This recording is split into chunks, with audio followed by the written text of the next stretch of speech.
हरे कृष्णा। तो आज हम श्रीमद् भगवत गीता के कुछ ऐसे विशेष श्लोक पर चर्चा करेंगे इस छठे अध्याय के, जो सच में सभी का प्रश्न है।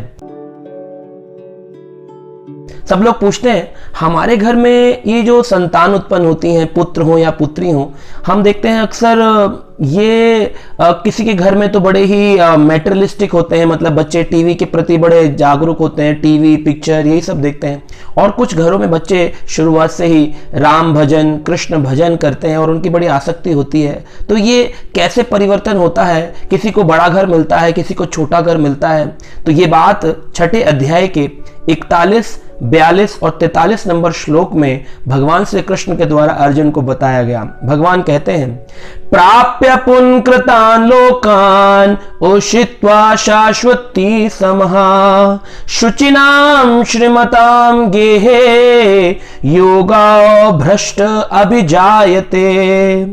भगवान कह रहे हैं अगर किसी व्यक्ति ने अपने इस मनुष्य जीवन में भजन करना प्रारंभ कर दिया, चाहे वो 0 से शुरू करके 10 तक ही क्यों ना पहुंचा हो, जैसे होता ना सांप सीढ़ी की गिनती में 100 तक जाना होता है, वो 10 तक ही पहुंचा हो और उसकी मृत्यु आ गई, किसी कारणवश वो नहीं कर पाया, परिस्थितियों में आया था मंदिर, भजन शुरू किया फिर छूट गया, तो ऐसे व्यक्ति का क्या होता है, लोग प्रश्न पूछते हैं।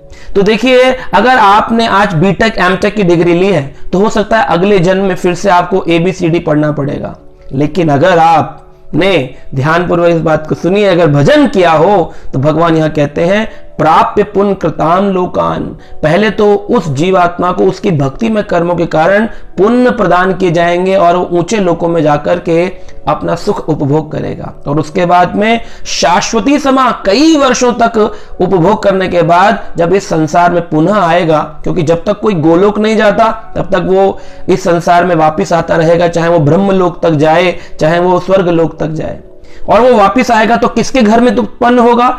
ऐसी जीवात्माएं शुचिनाम श्रीमताम, श्रीमताम यानी कि पैसे वाले, शुचिनाम यानी कि एक जिसके घर में बड़ी पवित्रता का वातावरण हो, ऐसे घर में उत्पन्न होंगे, ताकि वो जो उन्होंने 10 तक अपनी भक्ति की थी वो 11 से अब भक्ति प्रारंभ हो जाए। ये बहुत ही सुंदर बात भक्ति की, कि भक्ति में कोई हास नहीं है, कोई हानि नहीं है, जितना कर लिया वो हमेशा के लिए लॉक हो जाता है और उसके आगे से ही प्रारंभ होता है। और फिर हम किसी पवित्र घर में या फिर किसी पैसे वाले के घर में जन्म लेंगे ताकि हम अपनी भक्ति को आगे कंटिन्यू कर सकें। और भगवान इसी के अगले श्लोक 42 नंबर श्लोक में बताते हैं, अथवा योगिनाम एव कुले भवती श्रीमताम एतद दुर्लभतरम लोके जन्म यदि दृश्यम। भगवान कह रहे हैं कि यदि दीर्घ काल तक किया हो, लंबे समय तक अगर आपने ये भजन कर लिया हो, तो फिर क्या होगा? मतलब आपने मान लो 10 की बजाय 50 तक पहुंच गए या 60 तक पहुंच गए, फिर क्या होगा? तो फिर भगवान बोल रहे हैं एतद दुर्लभतरम, ऐसा जो जन्म है बड़ा ही दुर्लभ होता है। कहां होगा? भवती धीमताम, किसी आध्यात्मिक बुद्धि में रचे पचे व्यक्ति, संत महात्मा गोस्वामी परिवारों में जन्म होगा। जैसे हम देखते हैं वृंदावन में कई मंदिरों में गोस्वामी लोग होते हैं, राधा रमण गोस्वामी परिवार हैं, और ऐसे भजन हम देखते हैं गुरु परंपरा में आ रहे हैं। तो ये देखते हैं कि इन घरों में जो ये बच्चे पूजा कर रहे हैं, बचपन से ही भगवान के विग्रह की सेवा, जप माला, प्रचार, ये दीर्घ काल तक भक्ति करने का फल प्रदान कर रहे हैं। और ये जो व्यक्ति हैं, प्रभुपाद जी कहते हैं, लेकिन हमारी संप्रदाय में हम गुरु शिष्य परंपरा को मानते हैं, हम जन्म से व्यक्ति को नहीं मानते। लेकिन अगर जन्म लेकर के व्यक्ति सही भक्ति के कार्य करे तो ऐसा जन्म सच में दुर्लभ है। और इसके अगले श्लोक में भगवान कह रहे हैं, तत्र तवा बुद्धि संयोगम लभते पौर्व देहिकम। हे कुरुनंदन, ऐसा जन्म पाकर वे अपने पूर्व जन्म की देवी चेतनाओं को पुनः प्राप्त कर लेते हैं। पूर्वकम, पूर्व में की गई देवी चेतना, देवी मतलब कि राधा रानी का जो भजन किया है, कृष्ण का जो भजन किया है, ये पुनः प्राप्त हो जाता है। वहीं के वहीं छोटे छोटे बच्चे हैं, आज देखते हैं गीता के श्लोक बोल रहे हैं, राम कथा बोल रहे हैं, कृष्ण कथा बोल रहे हैं। तो ये कैसे हो पाता है? ये ऐसे होता है। और अगर आपने भक्ति नहीं करी तो फिर आपका पतन निश्चित है। आप किसी ऐसे घर में आएंगे जहां मांस खाया जाता होगा, प्याज खाया जाता होगा, और हो सकता है कि आप पशु योनि में भी गिर जाएं अगर भजन नहीं किया।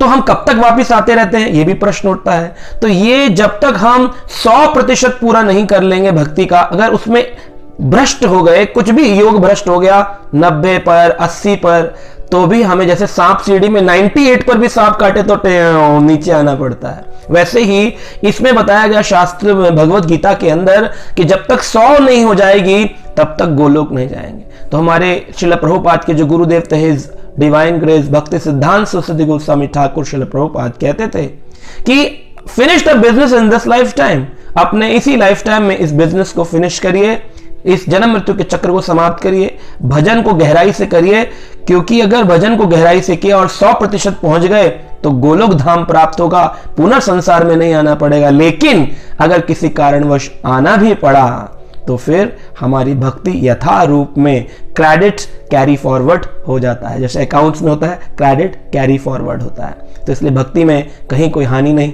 कोई परेशानी नहीं, करते रहिए, अपने बैलेंस को बढ़ाते रहिए। जितना बैलेंस होगा इसमें जो रिचार्ज तो होता है लेकिन कभी इसमें से डेबिट नहीं होता है। ये सबसे बड़ी बात भक्ति की यहाँ पर बताई गई।